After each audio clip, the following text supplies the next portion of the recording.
Ma'am, sa kumpirmasyon ni SOJ na wala na nga si Saldico sa Czech Republic, ano po ang susunod na, na hakbang bukod po sa binanggit, ng gobyerno bukod sa binanggit niyo?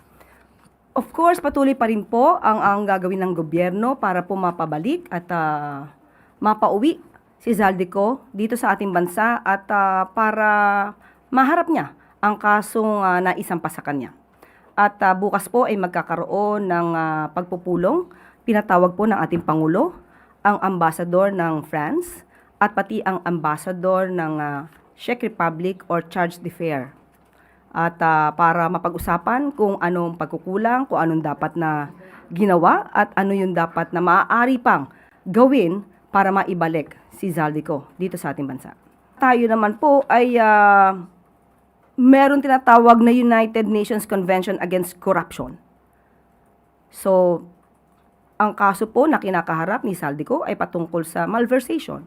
So, aalamin lamang po ng Pangulo, ano ba ang dapat pang nagawa.